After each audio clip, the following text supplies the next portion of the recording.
We're going to turn a big bull blank.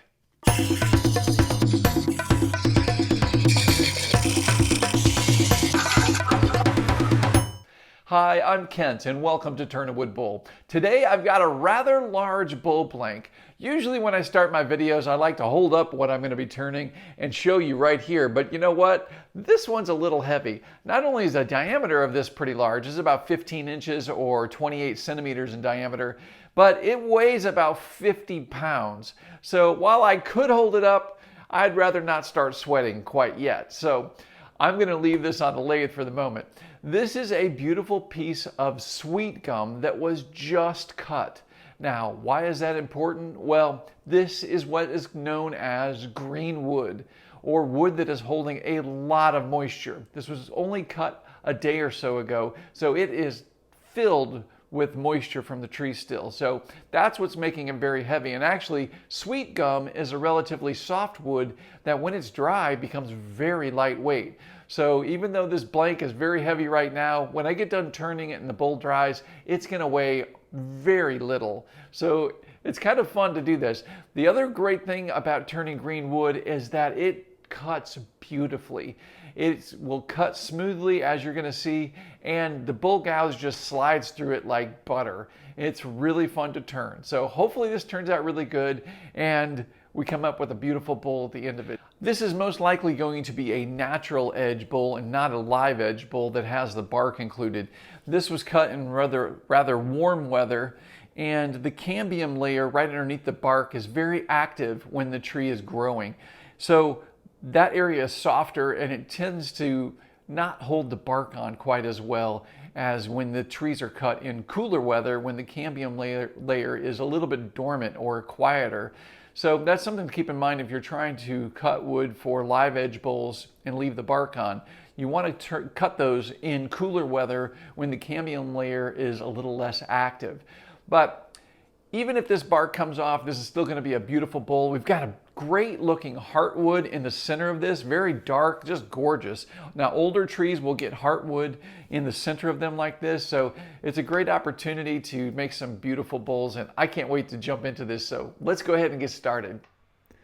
Okay, so I'm going to use the chisel and mallet to clear off some of the bark area so I get a good connection with the 4-spur drive center.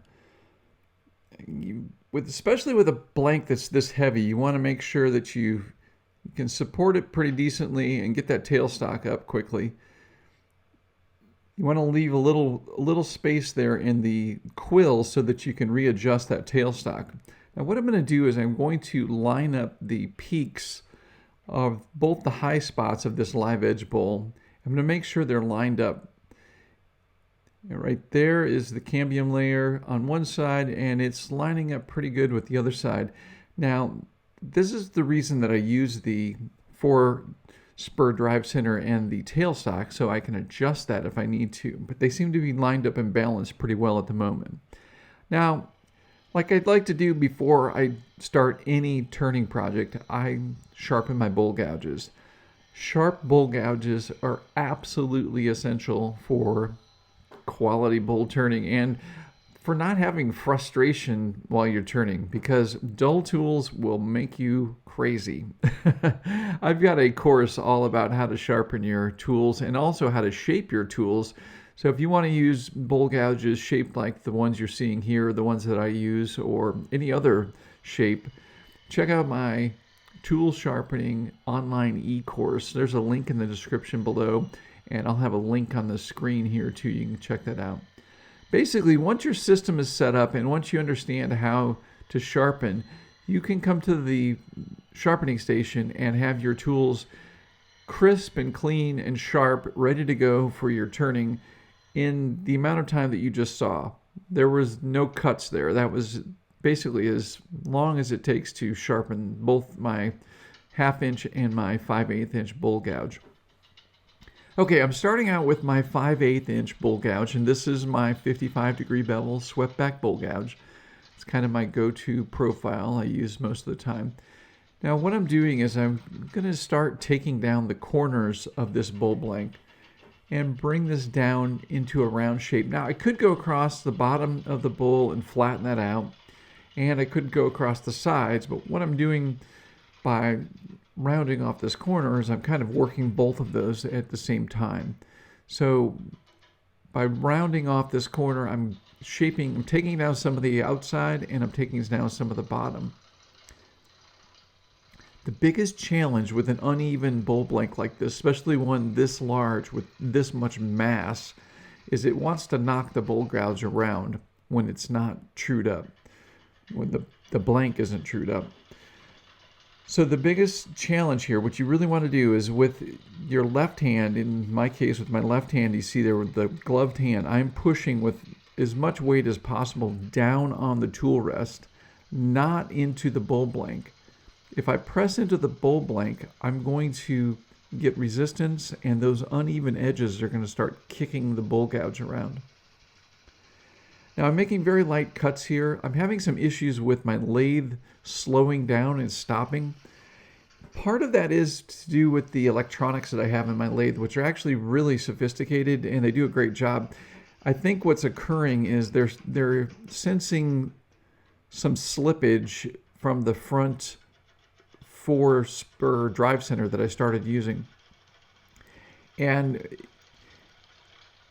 I'm not quite positive on this, but I'm almost certain that when the electronics in the lathe sense that the piece, the bowl blank is out of balance, it slows it down or breaks the lathe, and it basically just changes the performance of it so it doesn't get out of control. So to alleviate any slippage, I'm going to put a faceplate on instead of using the 4-spur drive center that I started with. So I'm just going to take a moment and pop this faceplate on. I did clear off a little bit more area of the bark with the chisel so that the faceplate would seat really well there. And then when you bring this up to the lathe, you want to turn the headstock. Do not turn the bowl blank.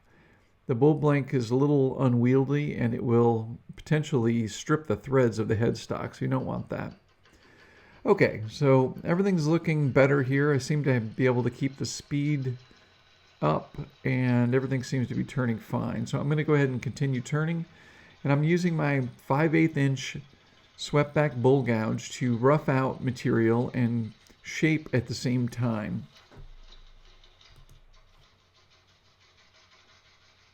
I'm keeping the tip of the bowl gouge angled in the direction of the cut, and I'm shifting my body weight from right to left to make this pass. You can see the shavings coming off this. When we have green wood or wet wood, we have really long shavings that come off. Well, why is that? Well, the long shavings essentially are the side grain fibers of the bowl coming off. If you think about the side grain mounted bowl blank, it's kind of like a stack of straws laying on its side. Well, when the ends of the straws come by, those all get clipped off pretty quick, and those make small little shavings. But as the sides go by, the long grain of the bowl, those make these really nice long shavings. And because there's so much moisture in the wood, they're all bound together still. So they haven't really had a chance to dry out and fall apart. Now, if you turn drier wood, you won't get those long shavings because the fibers are dry and weak and brittle, and they break apart quicker than they do when they're wet. When they're wet like this and fresh, they have a tendency to stay bound together in long shavings like you see. So I'm going to flatten up the bottom. And this is going to be a simple push cut from left to right into the center. And what I'm doing here is I'm establishing the base of the bowl. It's really important to establish the base so you have a starting point or an ending point, however you want to look at it. And because I'm mounted with the faceplate, I can pull the tailstock out. You want to remember not to do that if you're mounted to the 4-spur drive center. You pull the tailstock away, you'll have different results. So just take a moment to make that nice and straight, and then I'll use my dividers to mark off where I'm going to place my tenon.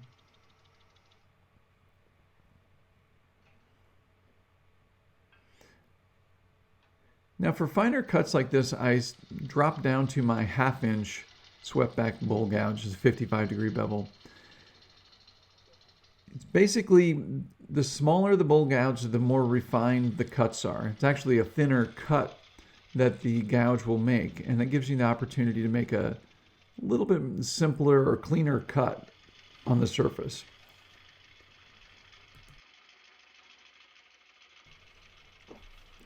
Each bowl gouge is really designed to make a variety of different cuts, but just because a bowl gouge is relatively large doesn't mean that it's making a cut as large as its size. Like this is a 1/2 inch bowl gouge. When I'm in wet wood like this, I'm making a pretty decent pass there, maybe 1/8 of an inch. If I'm in drier wood, it's not going to be able to cut that much. I might only be able to cut a 1/16 of an inch deep with each pass. And you want to keep that in mind when you're using the bowl gouge. I've got some other videos all about the bowl gouge and how that all relates to the cuts that are made. Now I'm using my spindle detail gouge to cut the dovetail angle for the tenon.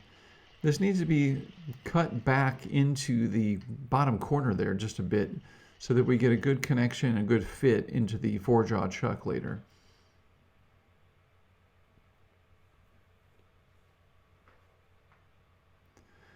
Okay, I'm getting a lot of water on my visor from this bowl. It is just sopping wet. And when we get down to the uninterrupted cuts, like you see there, in this angled section, the high spots have all been removed. It just cuts, like I said earlier, it cuts like butter. It is super nice to cut. When you have the interrupted cuts where you have a high spot and a low spot, you still get a little vibration in that, obviously. So you still have to, I've got to work this blank down in order to balance it out completely and to get those really nice smooth passes. But the base of this is uninterrupted at the moment, and it's cutting very smoothly. With the tenon and the shoulder established at the bottom of the bowl, now I have a starting point. So I can start curving the bottom of this shape of the bowl to match and to merge into the shoulder and the foot at the bottom of the bowl, or the shoulder and the tenon, which will become the foot later.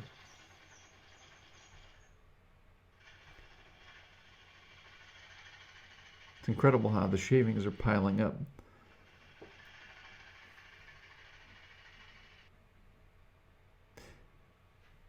Now I'm going to make some passes from the rim down. And the reason for this is I want to try to maintain that bark. Being such green wood, I'm almost certain that as this dries, the bark is probably going to pop off, but I'm going to give it as much of a chance as possible. And to do that, I'm going to cut from the bark side down so that I'm not pushing the bark off of the wood. If I were to go the other way, from right to left, I would essentially, if I get any kind of catches or nicks, I'm essentially going to be knocking that bark right off the wood. And then even if you just get a small area where the bark's removed, it's pretty obvious and it doesn't look so great. It makes it hard to make the entire piece a live edge bowl. So I'm going to try to maintain all of the bark around the rim of this bowl. There's that real troublesome high spot. You can see it's bouncing my bowl gouge around. Even when I'm putting down pressure on the tool rest, it still wants to bounce it around. So what I need to do is put more pressure, but make a lighter cut. And then I'm just shifting my body weight and gliding the bowl gouge across the tool rest and letting the wood basically cut itself. You don't want to force this process.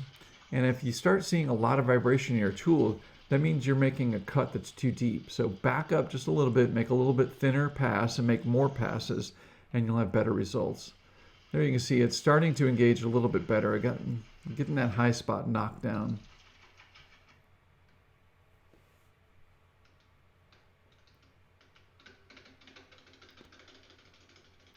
And I know I still have a flat spot up towards the rim, so I'm going to make a real light pass here, and then we'll stop the lathe and take a look and see where I'm at.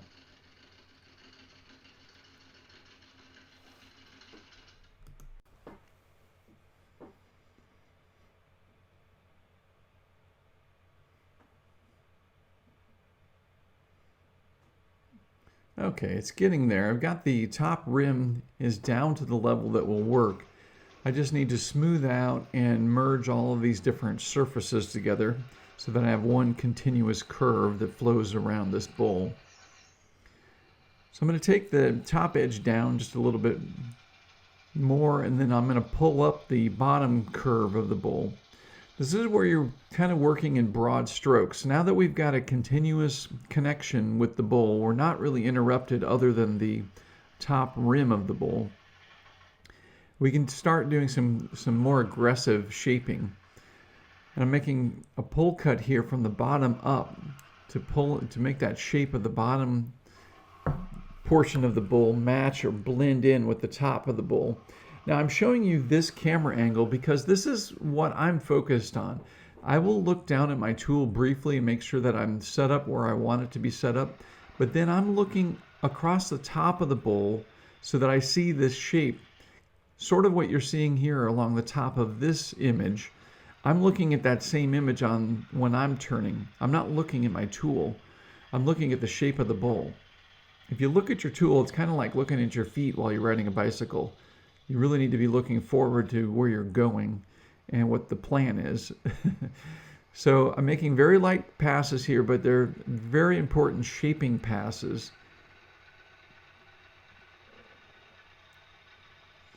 I'm trying to figure out the curve, and I set up the curve there where I started that's going to flow well into what's happening up at the top part of the bowl. However, it made a little bit of a awkward angle at the bottom of the bowl, which I'll have to come back and address.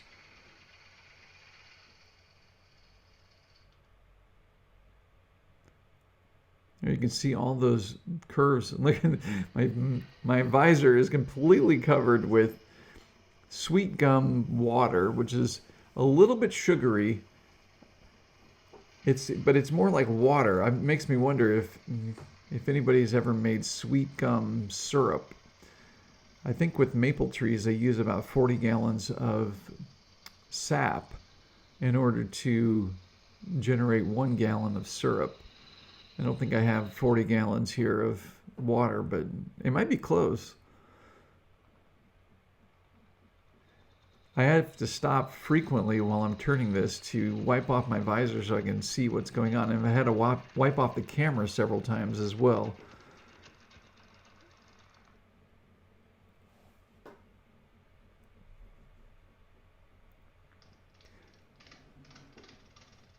As I like to say, the exterior of the bowl is the bowl. So take your time with this process.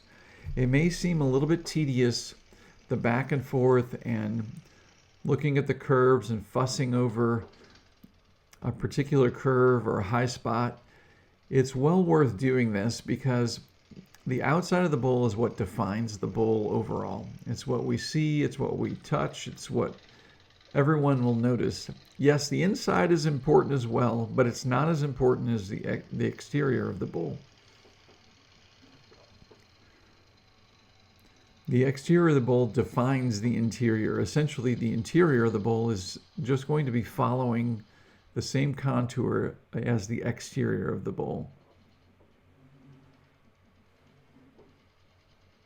Now I have a very slight ridge here that I'm going to make a light cut and bring these areas together. So now I have planes that match, but there are still high spots there.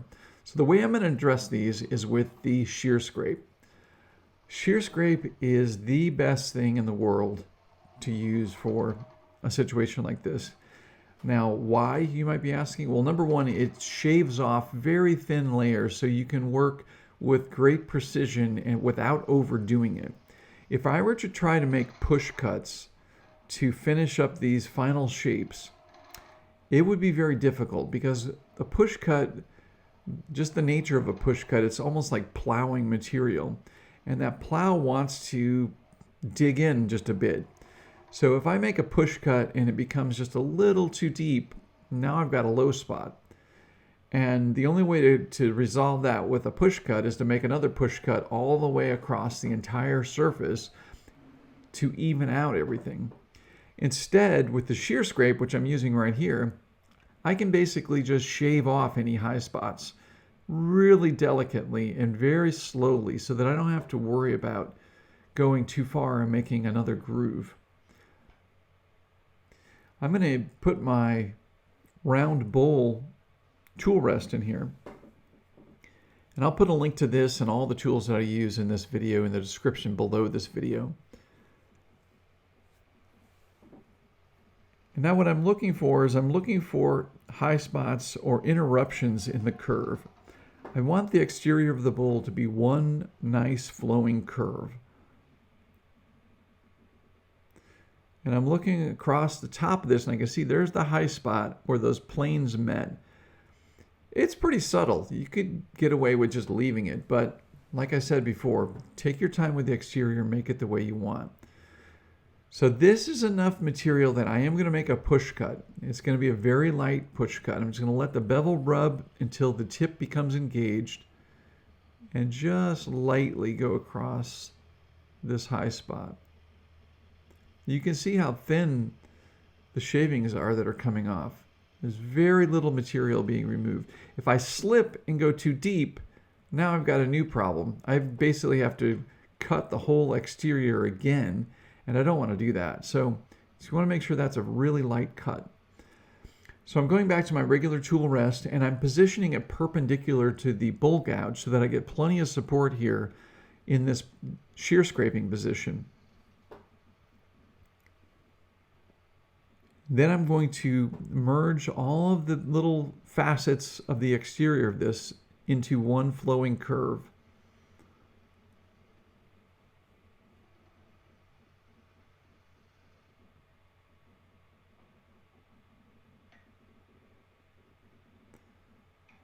That's looking a lot better. I was getting a little vibration with my 1/2 inch bowl gouge. So I stepped up to my 5/8 inch bowl gouge. Now, the 5/8 inch is the diameter of the steel itself, not the flute. In England, they measured the width of the flute. So this is a 5/8 inch American bowl gouge. I guess that's one way of looking at it. Okay, so the exterior is all set up. It's looking pretty good. That heartwood next to that sapwood looks absolutely gorgeous. I'll go ahead and take the faceplate off, and then we'll get this mounted to the lathe using the tenon that was created and the 4-jaw chuck.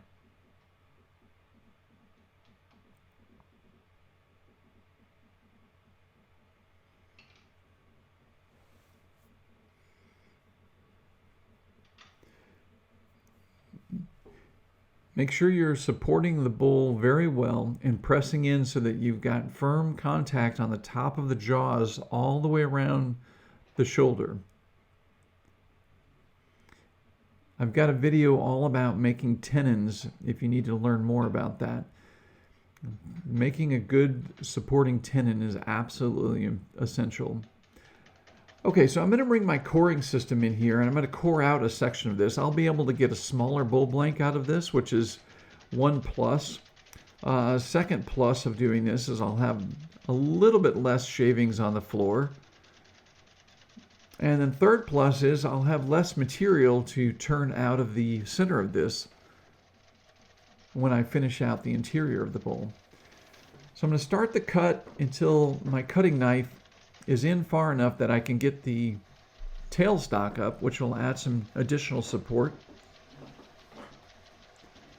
And then I'll continue cutting the blank with the cutting knife of the coring system. Now, if you want to know more about how to core bowl blanks or how this particular coring system works, you need to check out the video. I'll put a link to that up in the corner here.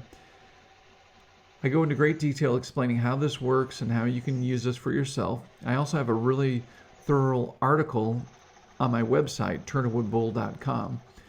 You can go to turnawoodbowl.com and you'll see up at the top there's a search option. If you click on search and type in pretty much anything that you can think of as far as turning wood bowls, you will see an article most likely that will pop up, if not multiple articles. And I've got a couple articles about coring. And you want to check those out, especially if you're trying to figure out how to configure the system. It can get a little complicated, but it's all spelled out there for you. Okay, so this blank is popped out, and you can see it took a lot of material out. It's going to save some shavings and some time for turning the inside, and I've got a little extra bowl blank sitting back there. Okay, so right off the bat, I want to establish the wall thickness. I'm using my 1/2-inch bowl gouge. And I'm going to just nibble away the top corners of this bowl to see how thick I want this to be. Now, this is a once-turned bowl. This is not a twice-turned bowl. And again, I've got videos on that if you want to learn more about it. Search twice-turned and you'll see what I'm talking about. But a once-turned bowl is going to be turned once, and it's green in this case, it's wet. So it's going to contract and distort, and I don't have a problem with that. The organic shape of a live edge bowl has a tendency to look nice and organic. Even if the sides contract just a little bit, it's not that big of a deal. And it's not as noticeable. If I were to make a traditional round rim bowl, green like this, and then the sides contract and pull in, it's much more noticeable. But because this has the organic kind of saddle shape of the bark edge of the tree, it really doesn't show up as much as a round bowl would. So it's kind of nice to turn these green and just be done with them. Now this is the view that I'm looking at. I'm looking straight down, and I'm lining up the bowl gouge bevel, the flat spot at the base of the cutting edge, with the exterior of the bowl, because I want these walls to be parallel. I want the outside and the inside to be parallel with one another. I don't want the wall to go thick and thin and thick and thin. I want it to be the same thickness all the way across and all the way down into the bowl. So I'm going to stop frequently, and I'm going to check that wall thickness, and I'm just going to keep removing material on the inside of the bowl until I can get to that exterior wall, and then I'm going to match up the same wall thickness with the previous area of the bowl.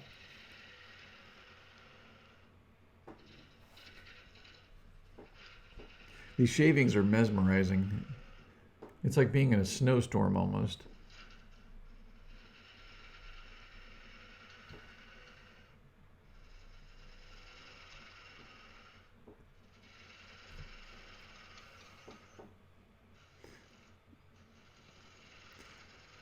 And it's basically, I'm just sneaking up on that wall thickness.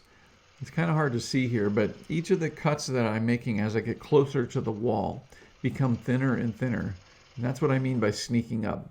I don't want to overdo this, because the last thing that I want is to have a thick top rim wall and then have the wall below it become thinner because I cut a little too deep. Instead, I want to make sure that I'm maintaining the same thickness as the area above where I just cut, or even just a little bit thicker, and then just lightly reducing it until it matches the previous section. So after I'm done doing the wall cuts, then I go and remove some more of the material in the middle, like you see right here. And then I return back up to the wall to merge all of those edges together.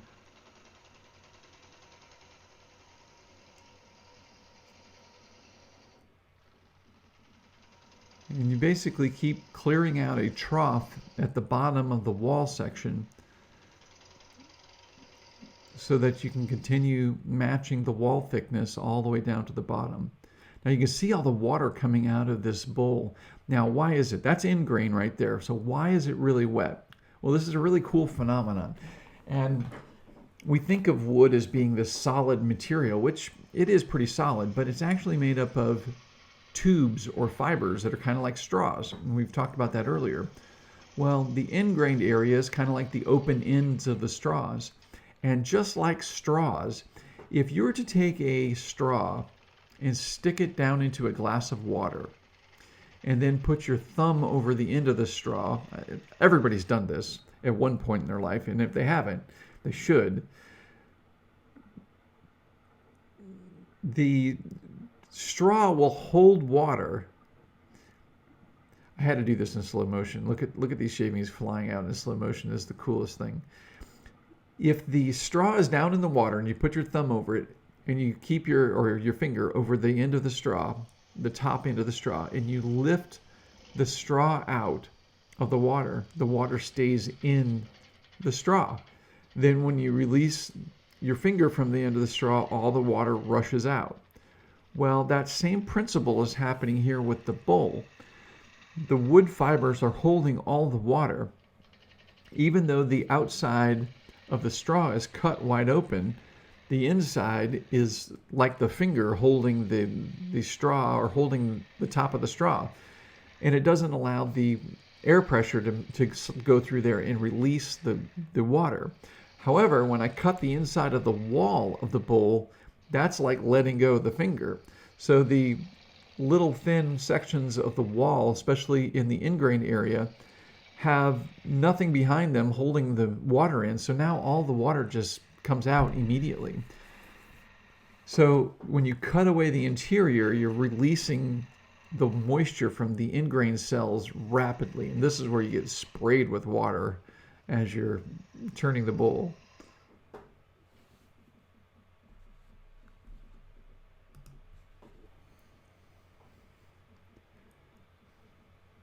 Now you want to stop frequently and check. Check with your hands. Check the thickness of the wall. Make sure it's the way you'd like. And just go slow. There's no reason to rush this process. If you rush it, you're going to have problems with the wall thickness. You'll have thick and thin areas in that, and it's just not a desirable result. So take your time and use calipers, especially on a deep bowl like this. I'm using these calipers that I purchased. I'll put a link to these in the description below with all the tools. What this is a plunger, and I'm looking at the space right next to my thumb there on the plunger. You can see how it was thinner and then it got thicker. Well, I'm in the bottom of the bowl now. It's still thick there, which is what I want. There's the wall thickness. It's getting a little thicker as I go down. And this is how they work. You basically probe into the area you want to determine the thickness, and then you look at the gap on the other side. It's a real simple concept.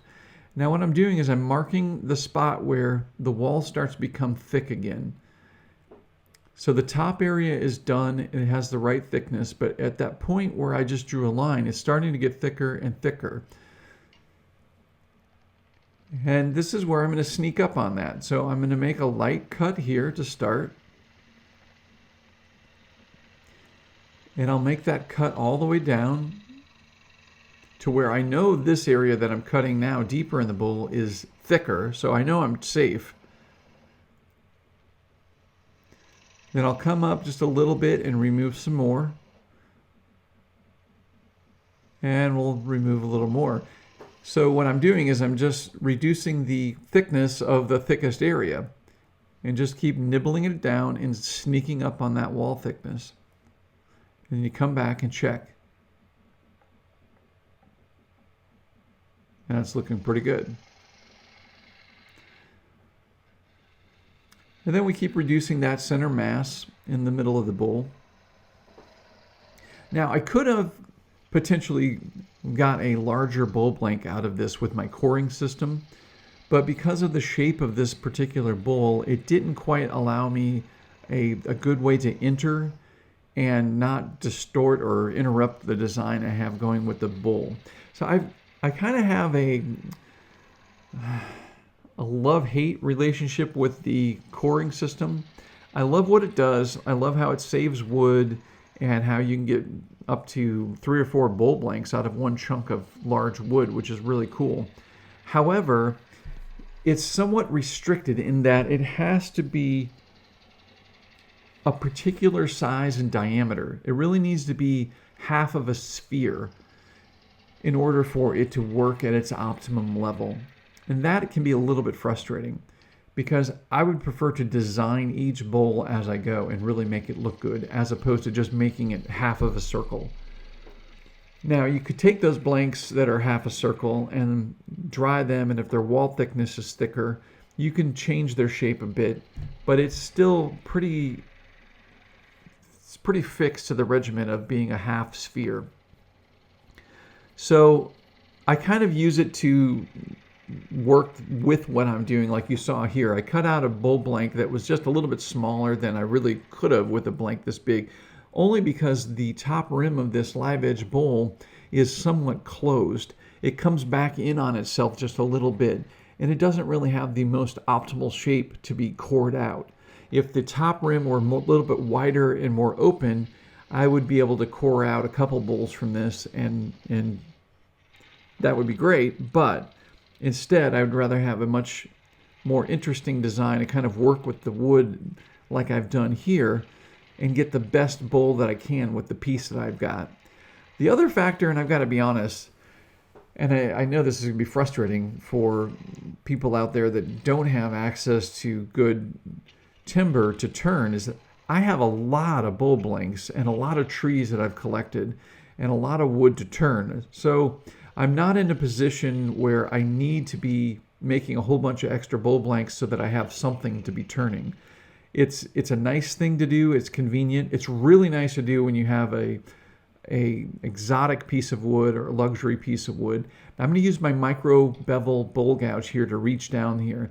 This particular camera angle is not quite showing it, but I'm way down in the bottom of this bowl, and I really need to get a little bit better support, and I'm using my 5/8 inch micro bevel bowl gouge, and I've got a video all on this as well, and you're going to want to check that out.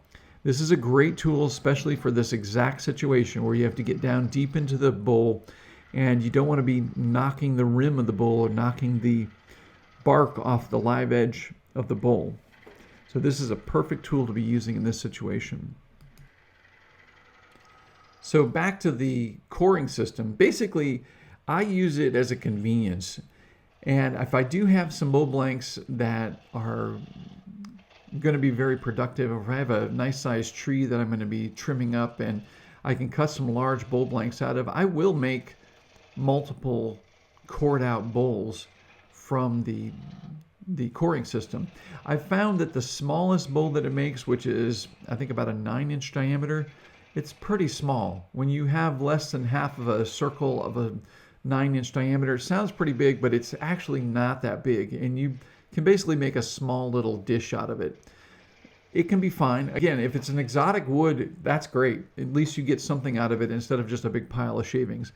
But all in all, I don't use it as much as I would if I were doing production work. If I were doing production work all the time where I'm just trying to make a nice sized salad bowl and maybe a medium bowl and maybe some smaller like serving bowls, then it makes sense to use a system like this. Or if I only have a limited amount of timber to use and I want to maximize it to its most potential, then yeah, the coring system is fantastic for that.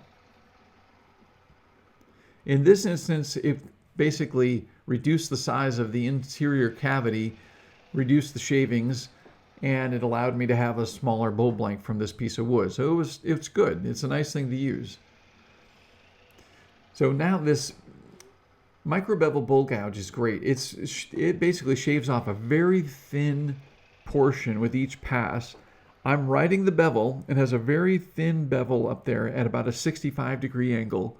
And what's great about it is I'm basically pressing it almost straight in. So my hand and the handle of the tool are nowhere near the rim of this bowl. So I don't have to worry about bumping the bark, getting injured, or knocking bark off or anything like that. I'm almost pushing this tool straight into the bowl.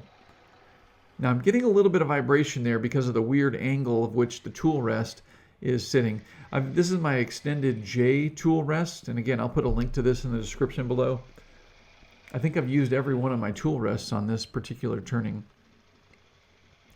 I'm sneaking up on that wall thickness. Now you can see it. You can see the bottom of this bowl. You can still see that it's a little proud or a little too high there. It needs to be reduced a bit, but I'm going to stop and I'm going to check and confirm that there. You can see the circle edge there. It definitely needs to be reduced more.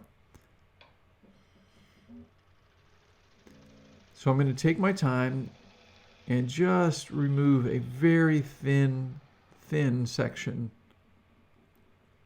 Then I'll go back and I'll merge the slightly higher area down with the new area. The bottom of the bowl you want to be just slightly concave. You obviously don't want it to be flat, and you don't want it to be convex, and that looks just right. This is all of the shavings from this bowl so far. Yeah, that's a lot. Now, you want to see how much moisture is in the end grain? I'm using my air compressor. Watch this. I can actually blow the water right out of the end grain fibers. That's just little bursts of air. If I just take and move this around, I can almost just remove all the moisture from the tree right there.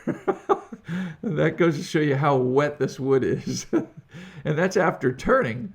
All of that turning didn't remove all of that moisture. So this piece is going to be way too wet to sand. I need to let it dry a bit. Now, why in the world would I apply oil to this?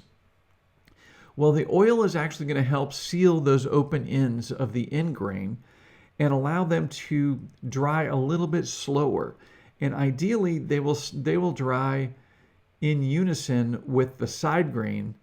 And if they dry all together at about the same speed, there's a much less chance for cracks to occur. And that's what we obviously don't want, is we don't want there to be any cracking. So what I'm doing essentially, this is obviously oil. This is the Danish oil, a tried and true Danish oil. It's a linseed oil. It's obviously a material used for finishing, but I'm actually using it as a tool here to help seal these end grain fibers. I'm not really using it as a finish here. I will later come back to this after this is dried, and I will give it its final sanding, and I will turn that foot off. But for right now, I'm just going to use this oil to seal up the end grains and help this bowl blank dry a little bit more evenly. Now, if you want to know more about turning green wood or how to avoid cracks in green wood or in raw wood that you use, you need to check out my online e-course called Tree to Bowl, Understanding Green Wood. We go into great depth into understanding everything you need to know about how to work with and manage green wood when you're turning bowls. There's a lot of information. It can't be all gathered into one video or even dozens of videos. That's why this lesson in this course has many, many lessons, and I'm just really happy with it because prior to this, I had not found any place where you could go to get all the information that you really need to understand how to work with trees properly without having all the frustrations, especially all the cracking. So be sure to check out my Tree to Bowl online e-course over at my website, turnawoodbowl.com.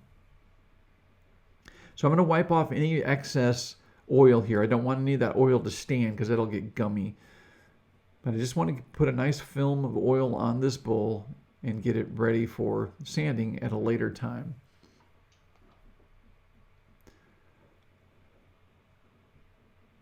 Look at that. Look at that hardwood. Ah, that's amazing. Nature is absolutely incredible.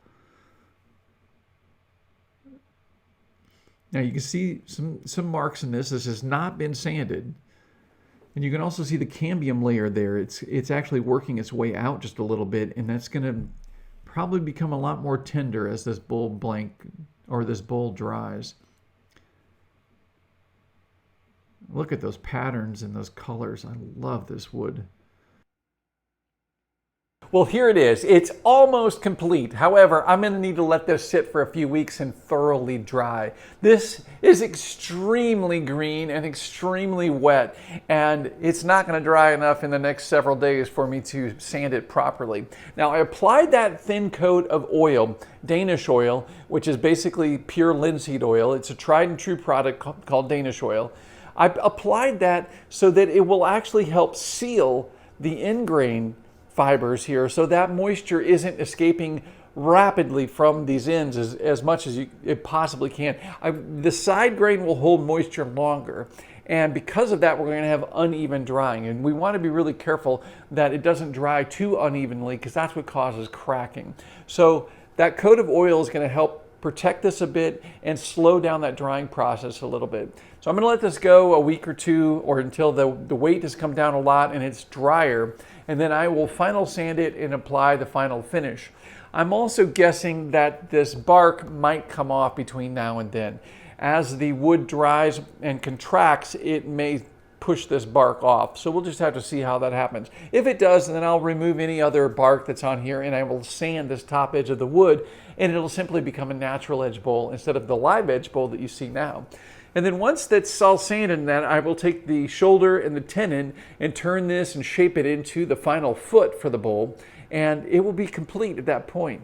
So it's 99% done. I hope you enjoyed this. Look at that heartwood pattern inside. Isn't that incredible? It's like this burst of color and pattern. It's absolutely gorgeous. I love turning nature. This is nature. You don't know what's inside.